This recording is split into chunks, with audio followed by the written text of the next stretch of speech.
మీరు ప్రతిరోజు ఇలాగే దేవుని వాక్యాలతో బలపరచబడాలి అనుకుంటే మా ఛానల్ని సబ్స్క్రైబ్ చేసుకోండి. అలాగే పక్కన బెల్ ఐకాన్ని యాక్టివేట్ చేసుకోండి.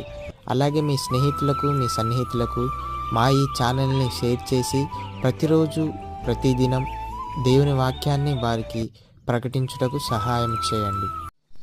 దేవుని బిడ్డలందరికీ నా హృదయపూర్వక వందనాలు. ఉదయకాలం దేవుని యొక్క వాగ్దానం ధ్యానం చేసుకున్నాము.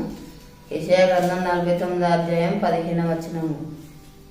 స్త్రీ తన గర్భములో పుట్టిన బిడ్డను కరుణింపకుండా తన చంటి పిల్లలు మరచున వారైనా మరచుదురు గాని నేను నిన్ను మరువను. దేవుడు ఒక వాగ్దానం మన పట్ల చేస్తున్నాడు.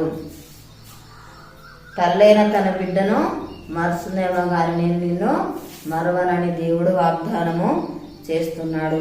మన నిన్నను కూడా దేవుడు మరువడు, విడువడు, ఎడబాయుడు, మనకు తోడైండి నడిపించే దేవుడుగా ఉంటున్నాడు. దేవుని బట్టి సంతోషించే వారిగా ఉండాలి, దేవుని బట్టి ఆనందించే వారిగా ఉండాలి. ఎక్కడ మనం అవమానించబడ్డామో అక్కడ దేవుడు మనకు ఖ్యాతిని, మంచి పేరును అనుగ్రహిస్తాడు, ఘనపరుస్తాడు. కలిమి, సంపద, ఐశ్వర్యము దేవుడు మనకు అనుగ్రహిస్తాడు.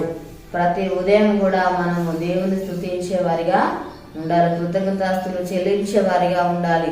దేవుడు మనల్ని బలవంతులు, శక్తిమంతులుగా నిలబెడతాడు. దేవునిందు భయభక్తులు కలిగి మనము ఉండాలి. దుఃఖమును తొలగించే సంతోషమును దేవుడు మనకు అనుగ్రహించే దేవుడు అంటున్నాడు. తల్లి వలె దేవుడు మనల్ని ఆదరిస్తాడు. అరచేతిలో దేవుడు మనల్ని చెక్కుకుంటాడు.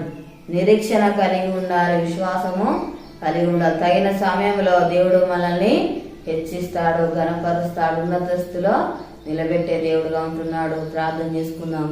స్తోత్రం తండ్రి, పరిశుద్ధుడా, గొప్ప దేవానికి వందనాలయ్యా. యేసయ్య మా దేశాన్ని కనికరించండి అయ్యా. ప్రతి ఒక్కరికి మారుమనసు రక్షణ దయచేయి ప్రభువానికి స్తోత్రాలు తండ్రి.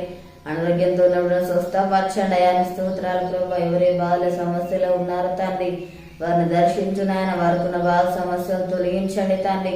అప్పులతో బాధపడుతున్న బిడ్డలు దర్శించునాయన, వారికి అప్పు తీర్చి ఆశ్రమించి దీవించు ప్రభానికి స్తోత్రాలు తండ్రి. అయానికి వందనాలు ప్రభా. అయ్యా స్త్రీ తన చంటి బిడ్డనైనా మరుస్తుందేమో కానీ ప్రభా నేను నిన్ను మరువని వాగ్దానం చేసిన దేవుడవు ప్రభానికి స్తోత్రాలయ్యా. మరువని దేవుడవు ప్రభా, విడువని దేవుడవు ప్రభా, ఎడబాయని దేవుడవు ప్రభానికి స్తోత్రాలయ్యా తండ్రి. ఈ లోక తల్లిదండ్రుల కంటే మిన్నగా ప్రభా మమ్మల్ని ప్రేమించేవాడో దానికి స్తోత్రాలు చెల్లిస్తున్నాను ఆయన దేవా. ఆదరించేవాడో, బలపరిచేవాడో, ధైర్యపరిచేవాడో దానికి స్తోత్రాలు ప్రభా. మాకు సహాయం చేయవాడు దాని నీకు వందనాలయ్యా. తన నీకు స్తోత్రాలు ప్రభా. నిన్ను బట్టి మేము సంతోషించే వారిగా ఉంటూ సహాయం చేయ ప్రభా. యేసయ్యానికి స్తోత్రాలయ్యా. దుఃఖమును తొలగి సంతోషం ఇచ్చేవాడో ప్రభా. అయానికి స్తోత్రాలయ్యా. తండ్రి మా జీవిత కాలంలో ప్రభా అద్భుత కార్యాలు జరిగించేవాడో తండ్రి. అయానికి స్తోత్రాలు ప్రభా. నిజంగా మేము మొరపెట్టేవారిగా ఉండాలి ప్రభా. నేను స్తుతించే బిడలుగా మేము ఉండాలి ప్రభా. నీకు స్తోత్రాలయ్యా. తన మన నిరీక్షణ దయచే, విశ్వాసము దయచేయండి అయానికి వందనాలయ్యా. అయా తననికి స్తోత్రాలయ్యా. మంచి పేరును, ఖ్యాతిని, ఘనతను ప్రభా మాకు అనుగ్రహించే దేవుడో ప్రభానికి స్తోత్రాలయ్యా తండ్రి. మమ్మల్ని హెచ్చించేవాడో ప్రభానికి స్తోత్రాలయ్యా. నా ఉన్నతము నిలబెట్టువాడో తండ్రికి స్తోత్రాలు చెల్లిస్తున్నాను తండ్రి. యేసయ్యానికి వందనాలు ప్రభా. యొక్క వాగ్దానం తండ్రి ప్రతి ఒక్కరి జీవితాలలో ప్రభా నెరవేర్చి మనం పొందమని యేస్తున్నామని అడుగుచున్నాము తండ్రి. ఆమేన్. ఈ ఉదయకాల వాగ్దానం ఎత్తిపడి ప్రార్థన దేవుడు అరతిగా మనకు తోడై ఉంటాడు. ఈరోజు పుట్టినరోజు జరుపుకున్న వారికి, పెళ్ళి జరుపుకున్న వారికి నా హృదయపూర్వక శుభాకాంక్షలు తెలియజేస్తున్నాను. దేవుడు మిమ్మల్ని దీవించుగాక. ఆమేన్.